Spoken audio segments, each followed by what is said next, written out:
Hey everybody, welcome back to another short video. Hope you enjoy these, hope you subscribe to these. I want to talk to you today about some of the hate that's been emanating from the mainstream media towards those who do not share their views with regard to the jabs. And first of all, I want to talk about, firstly, Sheila Fogarty. Now, you may ask, well, who is Sheila Fogarty? Let me bring up a picture. Here's Sheila Fogarty. As you can see, Sheila is the larger-than-life host of an LBC radio program, which is broadcast throughout the UK in the afternoon. And I wanted to play, if I may, a short video which Sheila, a clip of Sheila talking yesterday, because I thought you'd be interested in listening to what she thinks needs to happen to people who don't want to take the vaccine. Listen up. That that's going to happen. She what? So she didn't want to what? She said she might die before she gets home to see her children. I just... What, after having the vaccine? It would make her faint at the wheel or something? Apparently. Get a cab home, Mrs. But how are you? I mean, I would literally be in fights with these people. What? Got that? She would literally be in fights with these people, those who don't want to take the vaccine. Listen a bit more. How do you keep seeing them at work without wanting to poison their coffee or something? Anything. Did you hear that? She just said, how do you keep from wanting to poison their coffee? That's what Sheila Fogarty, LBC's host, said yesterday afternoon on her program. We listen for a bit longer now. Don't ask, because it just like, I would just avoid hanging out with anyone like this socially. They're colleagues and they're very, very good carers. So it just baffles me. Are they good about other infection control? I would say probably yes. They're quite good. But what was your?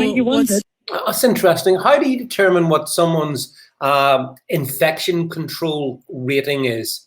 I mean, the only thing that I can imagine here is that Sheila's not very good at donut control. But let's carry on. Doesn't it? Because it just seems very selfish. I just couldn't look at these relatives in the eye and say to them, "Oh, I can't be bothered to get it." For my own sake. That's because you're a sane, well-adjusted, compassionate human being, and they are off their rockers. So, I hope you got that message loud and clear. In that short clip, the LBC host suggested that she would want to fight people who don't take the vaccine. She would consider putting poison in their coffee. And at the end there, she also considers them to be off their rocker. Now, the only thing, Fogarty has form in this one. Let's just remind ourselves of this. LBC, this is back in January, by the way, shoot them. LBC presenter Sheila Fogarty deletes a tweet that called for DC police to open fire on Trump supporters an hour before an Air Force vet was murdered inside the Capitol building. Remember that? Yeah, our Sheila at that point was basically, well, you can see the tweet at the bottom there of the photo clip. She was calling for Trump supporters to be shot. So this is the kind of vile hate that we now see emanating from the pro-vaccine lobby. And, it doesn't just stop with the absolute deranged comments of Sheila Fogarty. Let's talk about the Phantom of the Opera himself, Andrew Lloyd Webber, who is determined in his mind that people who refuse a vaccine are as bad as drink drivers, says our Andrew. Well, heads up, Andrew Lloyd Webber. First of all, I believe you've had your first, if not your second jab. So what business is it of yours what anyone else has had?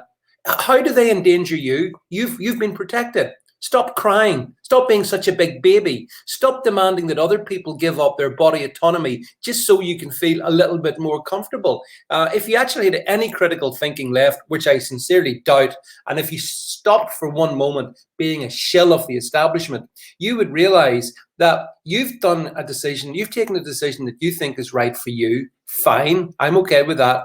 Please respect other people's decisions to do otherwise.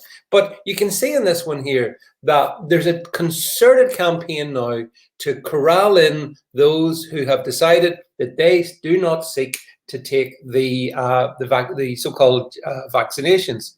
And whether it's Sheila Fogarty on her own program, broadcast across the nation, with apparently to the delight of many, fantasizing about poisoning people, or whether it's Andrew Lloyd Webber determining that people who have not taken the vaccine are the same as drunk drivers, i.e. in their folly, potentially causing the death of other people. This is all part of the new stage.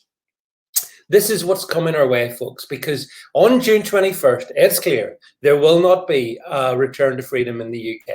Boris Johnson never intended it. We did tell you that, and now you see it unfolding in front of your eyes. They're going to use the alleged Indian variant of the China virus to justify local lockdowns, tier 4 lockdowns. So they will continue the campaign, and they will continue the campaign across the summer till we get to the autumn. And when we get to the autumn, by which point the vaccine passports will be well established, at which point the vaccinated will have had, their third jab or whatever, then that's when things are going to get really messy in this country. But anyway, that's what I think. What do you think about Sheila Fogarty? Is she the voice of reason? Is she leading the nation's conversation? I'm going to actually, final point on Sheila Fogarty. Sheila, you know, that's going to happen. Sorry, one of the bring this back in here. But that's going to happen. One of the things about COVID, by the way, Sheila Fogarty, is that it is particularly dangerous to the obese. So I'm just thinking, Sheila Fogarty, because I'm your friend and I want to help you, maybe ease off the donuts. Maybe get a little bit more exercise. Maybe stop patronizing the people of the United Kingdom. And then, and only then, we might pay any attention to what you say. Anyway, that's what I think. Let me know what you think in the comment thread below, folks. And we speak real soon.